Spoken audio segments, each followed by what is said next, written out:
Salut l'univers, ici Carl Brochu, le Québécois, et bienvenue dans le monde selon Carl. Je téléphone à nouveau au barreau de Montréal. Dans...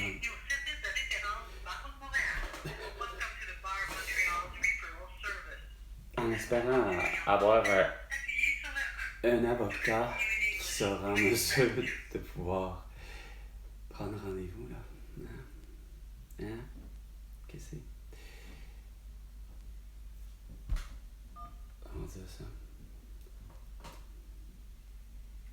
Veuillez noter que nos services se limitent à vous fournir le nom et les coordonnées d'un avocat pratiquant Montréal.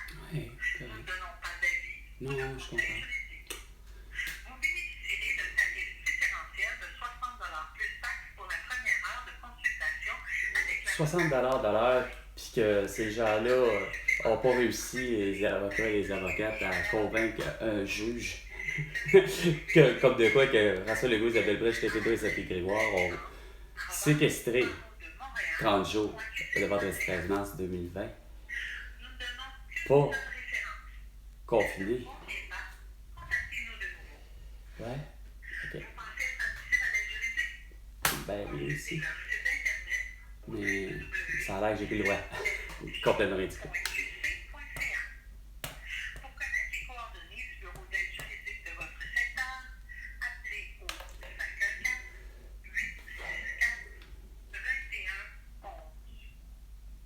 Pour parler à un préposé du service de référence, appuyez sur le 1. Nous vous remercions d'appeler le service de référence du barreau de Montréal. Toutes nos lignes sont occupées. Sérieux, Nous mon vous Dieu. invitons à communiquer Non, non, avec non, nous non, par non, non, non, non, courriel non, non, non, arrêtez ça, là. barreau de Montréal.qc.ca. C'est pas vrai. Essayez de nouveau un peu plus tard. C'est vrai qu'ils sont malheureusement que deux. Thank you for Je l'ai calling the su referral service of lundi Bar dernier, je Montreal. pense. All our Nous lines sommes are vendredi You le can contact us 9 by août email at the 2024. address référence@barreau. Avec deux personnes pour malheureusement gérer, puis c'est con parce que. Ben, c'est con, puis c'est pas con. Ben, ça reste deux personnes quand même pour gérer. Oh non, sérieux, vous me faites. Ça, c'est vraiment plus dégueulasse. Ça, c'est. Regarde, non, non, non, non, non, non, non, non, non, non, ça marche pas, ça. C'est pas vrai, c'est pas de même que ça fonctionne. C'est justement, c'est la raison pour laquelle ils sont juste deux. Comme elle me disait, c'est pas là, je sais pas son petit nom, j'aurais aimé ça. D'autant plus qu'elle avait tellement une belle voix, puis un tempérament qui était calme, puis que ça paraît que, regarde, on peut, avec sa voix, puis sa belle voix, puis son tempérament, on peut avoir l'esprit, avoir les mœurs attendries, tu sais. Étant donné qu'on est en mode colérique, qu'il y a urgence, tu sais. Sauf que pauvre elle, puis pauvre l'autre, c'est justement, elle me disait, ben écoute, on travaille de 9 à 12 pour prendre ça, les appels, etc., mais c'est qu'on traite les demandes après, en après-midi, justement, tu sais, ça n'a pas été réglé, ben nanana, puis là, ben, ça règle, hein. Sauf que, il faut plus de monde. Non. Vous les avez congédiés, François Legault, Isabelle Brèche, Tétédo, tous ceux que vous avez décidé que c'était des asymptomatiques, juste parce que le principe était pour vous, ça a fait comme parce qu'il ne porte pas de masque ou parce qu'il n'est pas vacciné, bah, c'est quelqu'un d'asymptomatique, mais c'est surtout quelqu'un d'irresponsable. Tu sais. Ben, en fait, vous avez commencé par c'est des gens irresponsables. D'abord, vous avez dit, voyons donc, c'est irresponsable, là, c'est un comploteur, c'est une comploteuse parce qu'elle veut vraiment pas suivre quoi? Suivre votre supposé logique, c'est de dire que quoi? De porter un masque, ça protège les autres et ça te protège. Puis même chose pour la vaccination. C'est complètement insensé, c'est du sophisme et c'est de l'hérésie totale. Mais de pointer des gens, c'est de la calomnie. De stigmatiser une catégorie de gens, puis là, les prétendants, en plus d'être asymptomatiques, là, c'est-à-dire qu'ils ont l'atout, mais ils ne savent pas. C'est parce que c'est pas une maladie asymptomatique. La plupart des maladies asymptomatiques, là, ça s'appelle comme genre la plupart des cancers. Parce qu'il n'y a rien à faire. Ils sont malades seulement que quand ils ont les traitements de radiothérapie puis de chimiothérapie.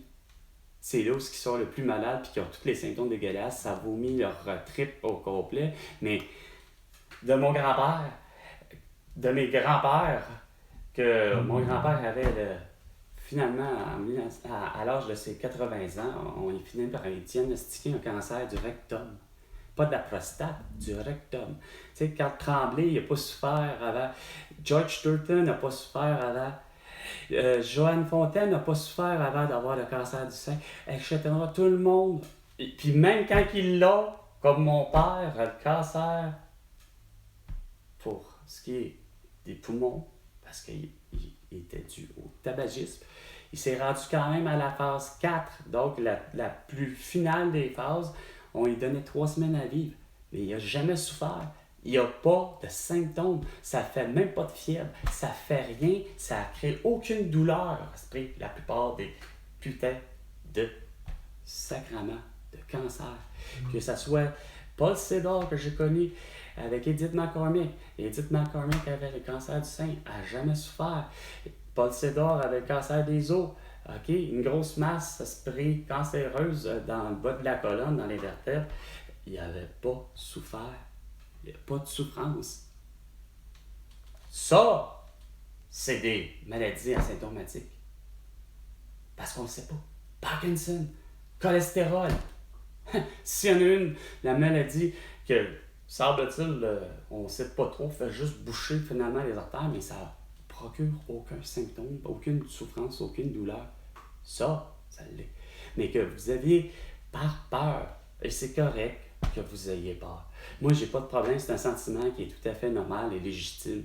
Mais d'avoir réussi à transcender votre peur, c'est quoi de dire dans la communauté, puis que tout le monde s'est mis à pointer du doigt parce que le soi-disant plan de sécurité était d'être confiné, puis c'est vrai que ça va fonctionner, de se tenir à distance, c'est clair que...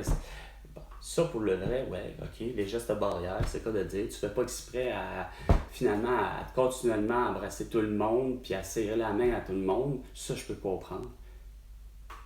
Mais de là, sacrément, à virer bout pour bout, c'est quoi de dire? Vaccinez-vous, qu'il disait, portez un masque, qu'il disait. Ben, regarde, le résultat final, François Legault, Isabelle Brèche, j'étais tout au CPIOA, je ne cesse de dire. Le résultat étant, mon amie Elena Conceição est décédée le 7 mars 2021 pour avoir fait avec exactitude ce que vous vouliez. Confiner quand c'était le temps, soi-disant. Se déconfiner quand c'était le temps. D'être en couvre-feu quand c'était le temps, puis ne plus être en couvre-feu quand c'était le temps.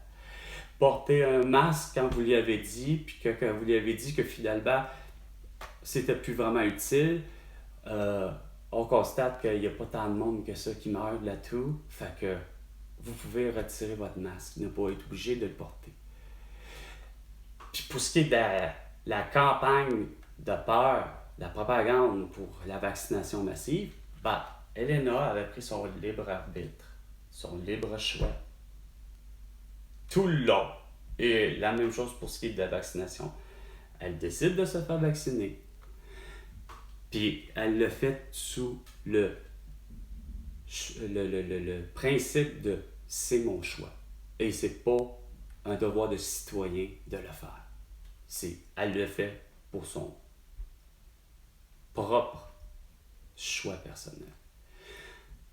Et elle a surtout fait, Elena Conceição, jamais ce que vous avez tous fait, c'est d'essayer de convaincre quelqu'un d'embarquer dans votre dimension, dans vos soi-disant justement protections individuelles. Hein? Elle n'a pas essayé de convaincre, ça a été vivre et laisser vivre que c'est dit. Puis c'est quoi de dire? Elle ne m'a jamais dit d'envoyer à la maison, etc. Donc, Elena Conceição prouve que le vaccin donne la toux, ou le vaccin contre la variole donne la variole, le vaccin contre la grippe, peu importe de ses souches, moi en 2005, prouve qu'après 3 jours, le vaccin donne la grippe. Donc, Et prouve avec Elena quand elle s'est vu qu'elle est décédée, qu'elle n'a pas, malheureusement, pu éviter la mort, elle n'a pas pu éviter les complications dues à la toux, et ainsi de suite. Elle a fait, malheureusement, comme Francine Boyer, Malaka Riscala, Joyce Echaquan et Pierre Marcotte. Il est 9h15, c'était Salut l'univers et bienvenue dans le monde selon Carl. Et François Legault, tu me dois 100 milliards de dollars pour toutes tes conneries, pour ton génocide à la toux, et parce que j'ai les solutions aux problèmes que tu veux pas régler. À la prochaine chicane, François Legault.